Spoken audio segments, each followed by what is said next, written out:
ठीक है, तो शुरू करते हैं। कैंसर एक्चुअली हमारे बॉडी के अंदर कभी भी कोई भी सेल की ग्रोथ अगर अनकंट्रोल्ड हो रही है, बहुत ज़्यादा हो रही है, जिसके ऊपर किसी तरीके का कोई रेगुलेशन, किसी तरीके की कोई मॉनिटरिंग अगर नहीं होती है, तो उसे हम कैंसर, रफ लैंग्वेज में कैंसर कहते हैं। उसके पहले एक स्टेज आती है जिसे हम कहते हैं ट्यूमर। तो अनकंट्रोल्ड ग्रोथ ऑफ सेल्स, एक एक सेल के दो सेल होती है, दो के चार। तो अगर एक सेल के 10-12 सेल हो जाए तो वो एक जगह पे ही हमें देखने मिलती है, जिसे हम ट्यूमर कहते हैं। एक गांठ जैसी होती है, उस तरीके का एक स्ट्रक्चर बनता है जिसे हम ट्यूमर कहते हैं। और ट्यूमर अगर वो फैलता जाए तो उसे हम कहते हैं कैंसर। तो एग्जिस्टिंग फिनोमेनन में दो अलग अलग तरीके के कैंसर हमें देखने मिलते हैं। सबसे पहले उसके फीचर बात करते हैं, हम जो प्रॉपर्टीज है उस प्रॉपर्टी के बारे में बात करते हैं। सबसे पहले abnormal cell growth and division, जिसे हम कहते हैं प्रोलिफरेशन। प्रोलिफरेशन का अर्थ ऐसा होता है कि कोई भी सेल रेप्लिकेट करती है, अपने तरीके के दो सेल के अंदर कन्वर्ट हो जाती है, जिसे हम कहते हैं प्रोलिफरेशन या फिर सेल ग्रोथ। उसके अंदर अगर एबनॉर्मेलिटीज आ जाए, उसके ऊपर किसी तरीके का कंट्रोल ना रहे, तो कैंसर होने की शक्यता, या फिर उसे ही हम कैंसर कहते हैं। दूसरा, defect in normal resistance. So defect in normal restraints to keep cell from spreading, जिसे हम सिंपली मेटास्टेटिस कहते हैं। मेटास्टेटिस का मानना ऐसा होता है कि कैंसर अगर एक जगह पे ट्यूमर है, या फिर कैंसर हमें समझ में है कि इस ऑर्गन के अंदर कैंसर है, और वो कुछ दिनों के बाद अगर दूसरे सेल्स के अंदर या फिर दूसरे ऑर्गन के अंदर अगर चला जाता है, तो उसे हम कहते हैं मेटास्टेटिस। एक जगह से दूसरे जगह पे स्प्रेड होना, जाना, उसकी पोजीशन चेंज होती रहना, उसे हम कहते हैं मेटास्टेटिस। तो कैंसर के ये दो प्रमुख जो फीचर है जिसके ऊपर हमने बात की, यहाँ पे आप देख सकते हैं कि ये एक नॉर्मल सेल्स हमारे बॉडी की होती हैं, जो इस तरीके की उसकी साइज या फिर उसका शेप इस तरीके का होता है। इनमें से अलग अलग सेल्स है, बोन की सेल्स, स्किन की सेल्स, एपिडेमिक सेल्स। तो एक नॉर्मली एक रफ डेटा यहाँ पे हम बता रहे हैं कि हमारे बॉडी के अंदर सेल्स के जो शेप या फिर स्ट्रक्चर्स होते हैं वो इस तरीके के हमें देखने मिलती हैं। ये नॉर्मल सेल्स। अगर हम कैंसर को इसके अकॉर्डिंग अगर तुलना करना चाहें, तो कैंसर सेल्स इस तरीके के हमें देखने मिलती हैं। कंटिन्यूस ग्रो एंड डिवाइड, हमेशा ही ग्रोथ होते रहना। यहाँ पे आप देख पाओगे कि यहाँ पे जो डिस्टिंक्ट सेल्स यहाँ पे आपको देखने मिल रही हैं, अगर ग्रुप भी है तो एक दूसरे के साथ अटैच्ड है, एक दूसरे के ऊपर नहीं है, ओवरलैप नहीं है। यहाँ पे एक दूसरे के ऊपर सेल्स जमते जाती हैं, जिसे हम ट्यूमर कहते हैं। वेरिएशन साइज एंड शेप, तो उनके शेप में और साइज में हमें वेरिएशन, कुछ बदलाव देखने मिलते हैं। तो यहाँ पे बताया गया है कि न्यूक्लियस बहुत बड़ा है यहाँ पे सेल के अकॉर्डिंग। यहाँ पे आप देख पाओ तो ये जो अंदर का छोटा सा हिस्सा है उसे न्यूक्लियस कहते हैं हम, और उससे बड़ा होता है सेल की साइज। तो यहाँ पे न्यूक्लियस की साइज ज्यादा बड़ी है। तो यहाँ पे एबनॉर्मल क्रोमोसोम नंबर जो प्रमुख कारण है कैंसर कॉजिंग के लिए, वो एक क्रोमोसोमल डिसऑर्डर या फिर जेनेटिक फिनोमिनन हम बता पाएंगे।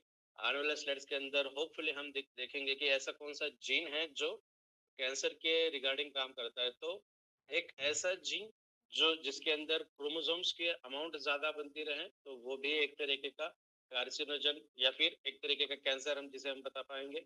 यहाँ पे बताया गया कि क्लस्टर विदाउट बाउंड्री, जिसके लिए कोई भी बाउंड्री नहीं है, वो अनबाउंड्री किसी भी अलग अलग शेप के अंदर वो बढ़ता रहता है, तो जिसे हम कैंसर सेल्स कहते हैं। तो इंडिया की अगर हम बात करें तो ऑलमोस्ट 5% से भी ज्यादा बच्चे, चिल्ड्रन, छोटे बच्चे जिनकी उम्र महज 15 साल से कम हो, उनके अंदर कैंसर होने की शक्यता या फिर कैंसर डिटेक्ट हो चुका है। ऑलमोस्ट 5% से भी ज्यादा परसेंट बच्चों के अंदर, इंडिया की अगर हम बात करें। यहाँ पे कुछ स्टैटिस्टिकल एनालिसिस आप देख पाओगे। ग्लोबली बात करें, पूरी दुनिया की अगर बात करें, तो 82% बच्चों के, 82% बच्चों के अंदर कैंसर डिटेक्ट हुआ है। 35 से 40% ऐसे कैंसर जो सर्वाइकल या फिर सर्वाइवल रेट इनके अंदर लो होता है, फिर डेथ रेट उनके अंदर ज्यादा देखने मिलती हैं।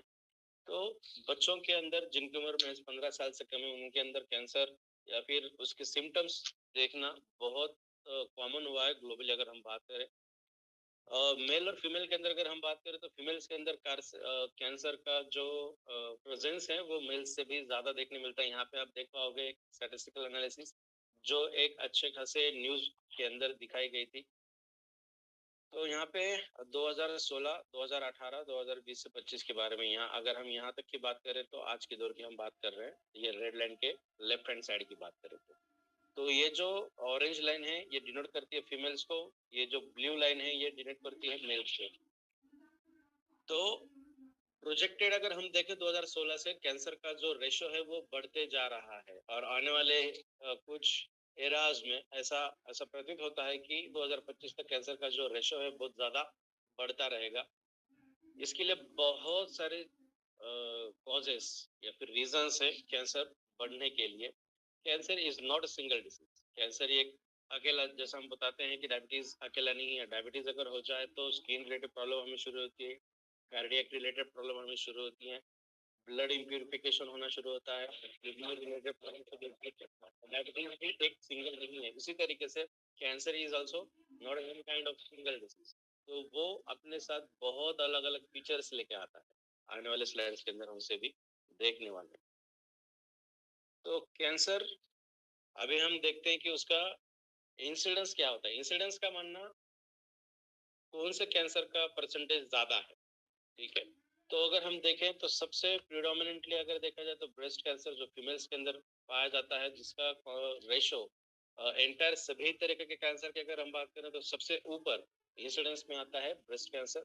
उसके बाद आता है प्रोस्टेट कैंसर, जो हमारे किडनी और सेक्सुअल ऑर्गन के बिटवीन की जो जगह होती है जहाँ प्रोस्टेट ग्लैंड पाई जाती है, उसका कैंसर मेल्स के अंदर उसके सिम्टम्स में बहुत ज्यादा देखने मिलते हैं। उसके बाद आते हैं लंग कैंसर, नेक्स्ट आते हैं कोलन कैंसर। तो ये जो 4 कैंसर हैं, ये कैंसर्स प्रीडोमिनेंटली रेशो शो करते हैं कि हमारे ग्लोबलाइजेशन में या फिर हमारे पॉपुलेशन के अंदर इनका कॉन्सेंट्रेशन ज्यादा देखने मिलता है। और इसके बाद जितने भी कैंसर आपको पता है, सर्वाइकल कैंसर हो, ब्रेन के लिए हो, ल्यूकेमिया यानी ब्लड के लिए हो, सार्कोमा हो यानी स्किन रिलेटेड हो, या फिर आर्थराइटिकल हो जिसे भी हम सार्कोमा कहते हैं, तो जितने भी तरीके के ओवेरियन कैंसर हो, जितने भी तरीके के कैंसर आपको पता है, वो सब ये 4 कैंसर के बाद में लिस्ट होते हैं। इसका मतलब जो कॉमन कैंसर कॉजिंग है, जो सबसे ज्यादा मात्रा में लोगों के अंदर कॉमनली देखने मिलती है, तो वो ये 4 तरीके के हैं, जिसके अंदर सबसे हाईएस्ट रैंक है ब्रेस्ट कैंसर की। और ये जो ब्रेस्ट कैंसर है ये हार्मोनल इम्बैलेंस की वजह से होता है, ठीक है। अगर फीमेल्स आज के मीटिंग को कोई अटेंड कर रही है तो आप थोड़ा सा ध्यान से सुनिए, और सभी लीडर से मैं विनती करूंगा कि ये जो मैं अभी बताने जा रहा हूँ, ये आप जो प्रेजेंटेशन देते हैं उस टाइम पे ये चीज जरूर बताइएगा। हार्मोनल इम्बैलेंस अगर हो जाए, यहाँ पे हमने बताया कि मोनोपॉज जो नेचुरली तरीके से होता है ऑलमोस्ट 40 to 50 ईयर्स के इन बिटवीन की रेंज के अंदर फीमेल्स के अंदर